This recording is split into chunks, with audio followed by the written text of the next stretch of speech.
Hi, I'm Dr. George Salaforis, and you're listening to Reasonable and Necessary, brought to you by the Summer Foundation. Joining me on today's episode are Mark Brown and Kate Cruz. We're going to explore the complex relationships that we have with the NDIS. What makes these relationships work? And how do they sometimes fall apart? And when they do get difficult, how do we rebuild trust? Check it out. Hi, Mark and Kate. Welcome to the show.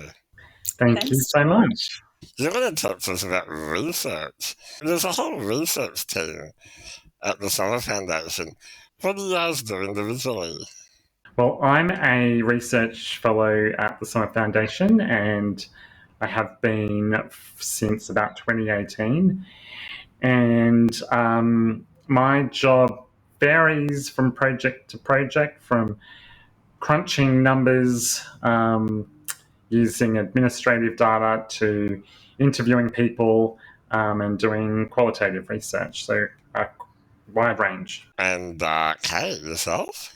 Yeah, so I'm a senior research fellow at the Summer Foundation. I have a background as an occupational therapist and found myself really interested in doing qualitative research. So my particular interest is listening to people and being curious and finding out a little bit more about their experiences. And really, I guess one of the main focus of our research is partnering with people with lived experience of disability and working together to kind of understand their experiences and hopefully then communicate those in a way that has impact, and particularly at a policy or government level.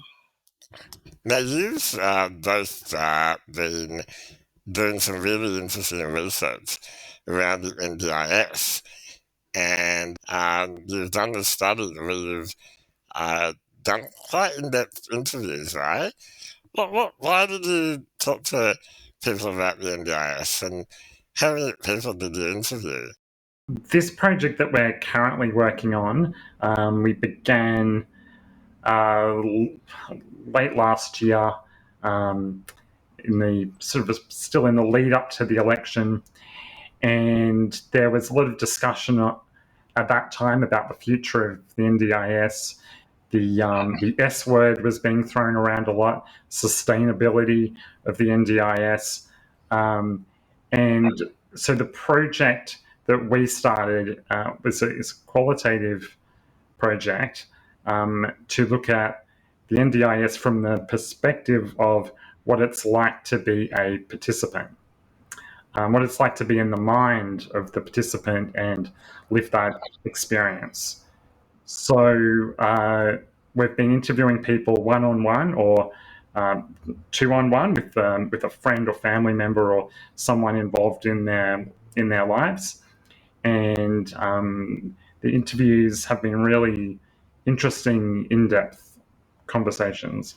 Oh, I like depth. It's good. And what have you found so far?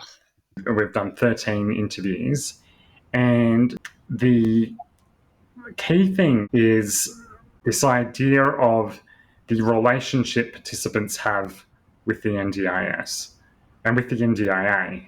It's a relationship that their life depends on because they require reasonable and necessary supports. For the participant, making the relationship work is non-optional. Yeah, like if you and I, after that, we're done with this NDIS, I'd be dead in a few hours, really. Or maybe 3 or 4 days if I'm lucky. Which is a bit different to some other government schemes or government services where the idea is something is provided short-term, and then the idea is that you won't need that anymore and goodbye, we hope not to see you again. And look, that's what we advocated for, right? But we advocated for a lifetime scheme, something that will be there, that we can rely on. These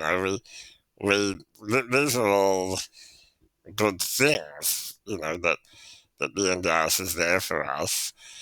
Yeah, and can I add there, George, that's something I think that's really important from what we've learned is that there is this really strong goodwill, this kind of vested interest or commitment for the NDIS to be successful. So for that very reason that this is an ongoing relationship, one that's really central to people's lives, they can't opt out of. And I think that's something that's really, that important itself is really important, that we kind of pause and recognise that, because that really just, I think that shapes the rest of our understanding around people's experiences of the NDIS currently. Yeah, indeed. And so what's it like, Mark, when you've got this relationship with, a government, bureaucracy, which, I think that once you've got 500,000 people on the scheme, it's hard not to be a bureaucracy. A takeaway for me from doing these interviews and looking through the data is how complicated the relationship is and the mixed feelings that often came up. So, on the one hand, most people we talk to would bring up on their own a range of really real benefits and important things where the NDIS has been vital for unlocking opportunities and making a range of things possible. So most people was on the one hand really wanting to emphasize that to us that that the NDIS was working for them in some way, and that it's not a scheme that they would ever want to see go away. And then the other side is something that came up a lot, which was a sense of a loss of confidence or a loss of a sense of stability in the scheme and their relationship with the scheme. And so even when people talked about being able to use my funding to do this, and that's been a great improvement for me and my quality of life compared to before the NDIS. For a lot of people, there is this underlying fear in some cases or apprehension that, what if the rug is pulled out from underneath them? And that's a really key thing that we plan to investigate more and talk about more in our upcoming report, which will go into things in more detail. But I suspect that this is a key issue that we need to have a conversation about in the disability community. Yeah. And Mark, I guess one thing, and we got a sense from the people that we've spoken to so far that what's fueling this loss of trust or confidence is experiences of really long wait times for funding, people feeling kind of vulnerable at risk in those wait times, people in particular who don't have other kind of external family and supports, people also describing this kind of lack of feedback around the process of their funding, or trying to make contact with the NDIA and not having people that either understand their particular situation or not having the skill or knowledge in that moment to kind of understand and talk with them, because particularly people with cognitive and communication difficulties were sharing a lot of frustration with that feedback and the nature of, so the kind of the lack of feedback and the nature of the feedback. So there were some really specific examples that participants have given us around these experiences that continue to happen that seem to be eroding this confidence and trust in the stability of the scheme to support their needs. And you had a really nice quote around that, didn't you, around someone who had that experience? That's right. Yeah, one of our participants said, we rely on the NDIS, and I think that for the NDIS to recognise how much we rely on that funding, and especially for people like myself where they've got no internal support like family and partners, we rely on that external support because we don't have a family to rely on, we don't have a partner. Yeah, and that's the reality for a lot of people. Yeah. And that's really, I think, where, if the NDIS isn't working and you don't have the informal supports, that it's even more critical um, to get that relationship working for you.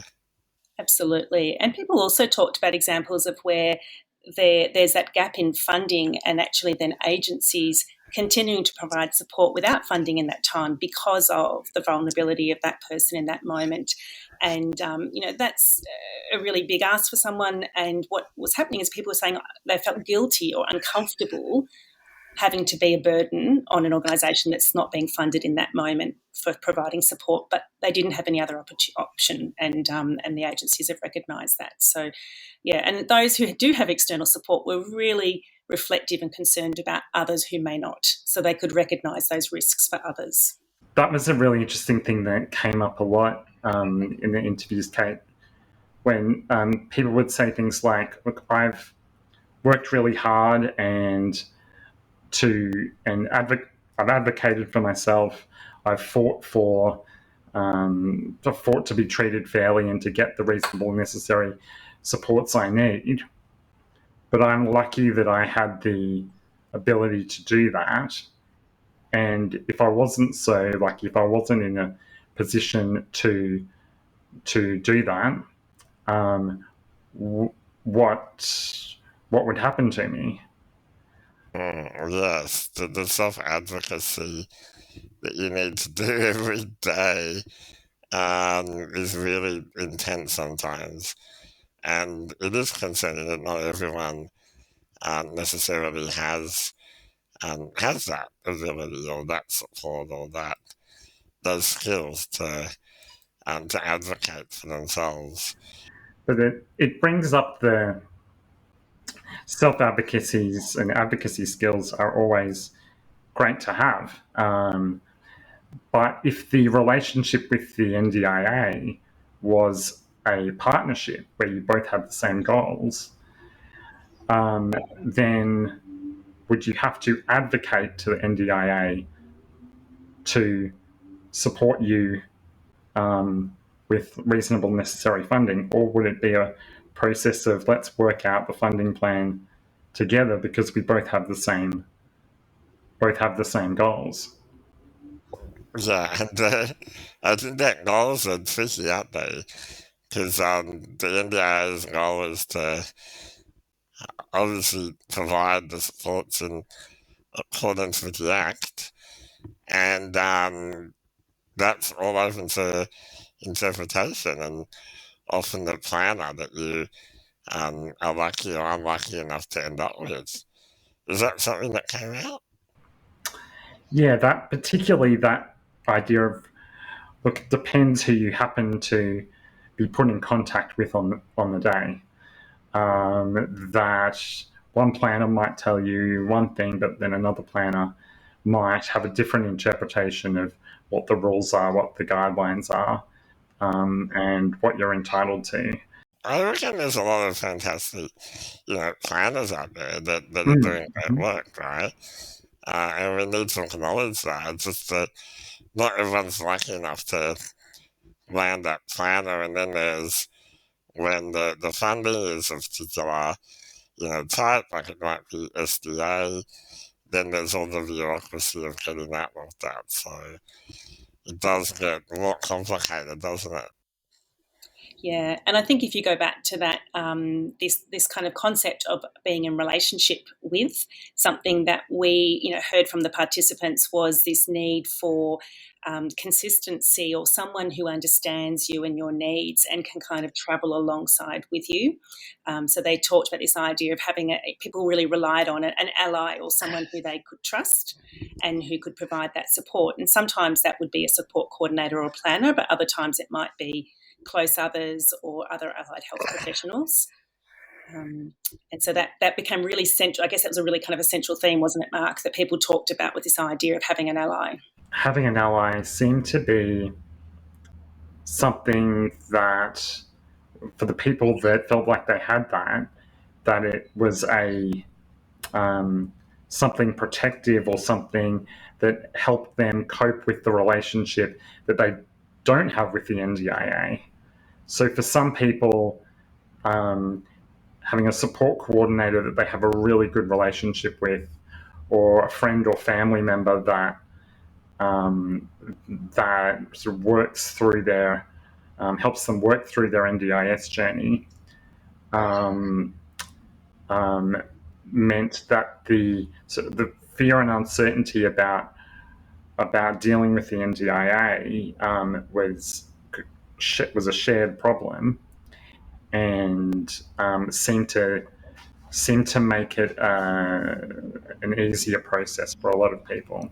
Yeah, you remind me of the quality and safeguards framework that talks about developmental safeguards, and it talks about all of those relationships that we either have or don't have in our lives that are actually the basis of whether or not you have, you're at risk of abuse, or whether or not you're able to be resilient in certain areas where, I think that a lot of people with disability, because of the social exclusion, because of the discrimination, because of community attitudes, a lot of us don't have all those really important foundational relationships. The level of self-knowledge and thinking about life goals, I mean, it's kind of an odd thing.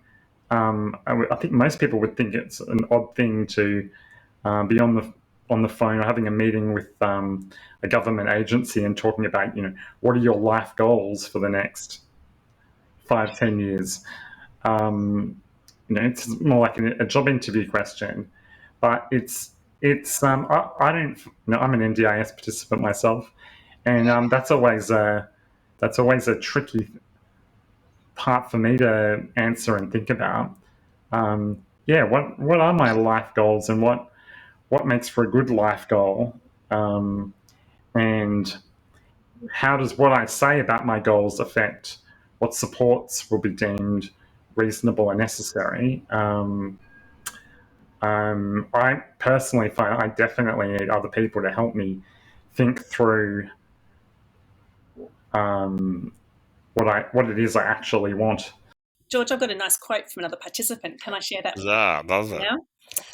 So one of our participants, reflecting on a really similar point, said you need to get a good support coordinator, but it's very important that you get along with your support coordinator and she or he understands your needs and what you need for your plan, because there's no point getting a support coordinator that doesn't know who you are, because it's all about supporting you as a person. I think that really nails what we're talking about here, doesn't it? Yeah, I think it does. Although, can I add another layer of complexity to that? Support coordinators come and go, don't they? So there is that issue around when we're dependent on someone paid in our life, what happens when that person leaves? Or what happens if we can't find the right support coordinator for our needs? It's complicated. Yeah, absolutely. And that contributes to that lack of stability, that fear around, I might be okay for now, but I don't know in 6 months or 12 months. And that was really evident across a number of the participants. Yeah. And my little life lesson is never rely on one person for anything. Yeah. So you talked about trust and how that was important. What are some of the things that you think need to happen to strengthen and build trust in that relationship between people with disabilities and the NDIA? If we're right, and this feeling that we've heard in who we have talked to is more widely shared, then rebuilding trust is going to be pretty important. And if you if you think about it as a relationship between participants and the NDIS or the NDIA, then as in any relationship where trust has been lost, it's going to take time to get that back. So even if tomorrow, every policy change to whatever you happen to think was the best thing, there can still be a lingering feeling of, okay, things are going better today, but I felt that way in the past, and then I felt let down later on. So a consistency over a period of time of things improving is probably going to be important. And the other thing I suspect is the dialogue that happens between participants and the NDIS, NDIA, and government going forward. In relationship counselling, if you're going to relationship counselling, a good place to start would be both sides having an open and honest dialogue where the mistakes can be admitted to and everyone feels safe to talk through their feelings about it. Maybe something similar needs to happen between participants and the NDIS. Well, considering that a lot of people are in court at the AOT with the NDIA, I think there'd be a bit of relationship rebuilding that might need to occur there.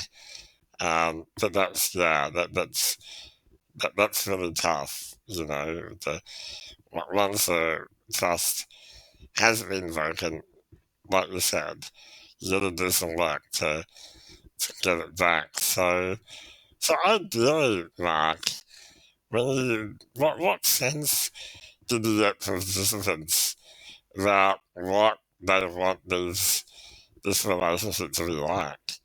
Like what's a healthy relationship with the NDIA? I think it probably looks different for different people, but some common elements are this sharing of goals, or sharing of the ultimate purpose of the scheme. That my goals of pursuing my personal goals and the NDIA's goals aren't in opposition to each other. On that line, people talked a lot about this idea of the being understood. So actually working with people in an organisation that really gets them and their needs. So it's about kind of together problem-solving solutions and working really positively together, and perhaps less of trying to kind of fight for this understanding of I need this funding, or my particular situation is this. So understanding, and I know that that's a kind of a nuanced concept, but that did come up a lot from participants. And this idea of kind of, I think, Mark, you talked about, making mistakes and kind of learning together. So recognising that we haven't got it quite right now. Going back to the relationship, though, also I think it's good to remember that this idea of there was a lot of goodwill, because, again, people can't opt out of the relationship. So rebuilding trust is difficult, but it's really essential. People want and need this to work. So although it's hard, I think, recognition of the importance and centrality of this relationship and the kind of the desire to get it right. And there's a lot more I think we can do in this space to kind of work out together some good solutions. So less fighting and more working collaboratively, yeah. Sorry. Right. And more open, honest dialogue. And actually, the Summer Foundation has another research endeavour which is trying to further that along a little bit. Oh, tell us about that. So So we've got a survey out currently, and it's designed very much some very simple questions, but really focused on people having a say in kind of the future of the NDIS. So really keen to understand what's working well from people's perspective and what you would change if you could. Like if you had a magic wand, 3 things you would change to make the NDIS better. So really honing in on that understanding to kind of then propel some generation of solutions. This survey is, you can find it on our Summer Foundation website. You just scroll down a little bit and you'll see Have Your Say, and it's also on our Summer Foundation social media sites. So you'll find that on Facebook and Twitter and LinkedIn. And also they've got a question there around if people are interested in sharing their story. So that we would really love to hear from more people around their experiences to try and get together and to kind of generate some solutions. In our study, Mark and I are also looking at going back to some participants who we've spoken to already, and then also going back to some new participants to get a little bit more understanding around solutions and ideas that can contribute to a change, and hoping to run some workshops as well, which is very much designed around participants or NDIS participants coming up with some solutions that we can then take back at a policy level and government level to try and inform some new developments.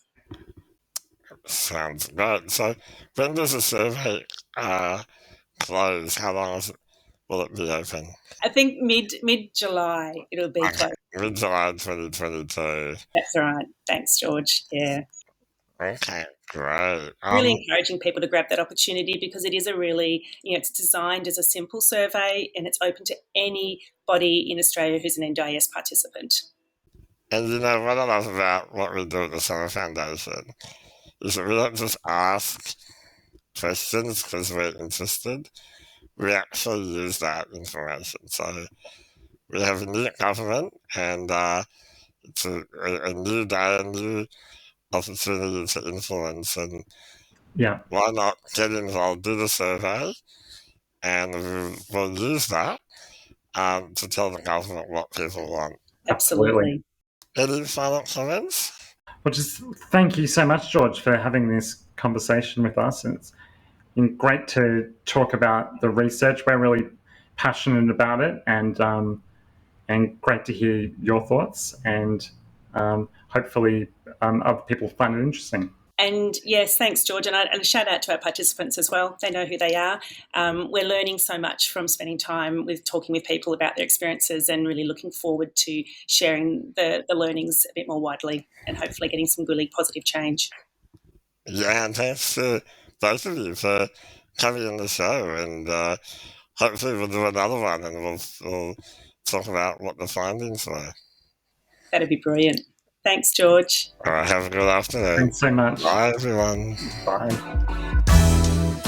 That's all we have time for on today's episode of Reasonable and Necessary. To be notified of future episodes, don't forget to hit the subscribe button and the notification bell. Thanks for listening, and until next time, stay well and reasonable.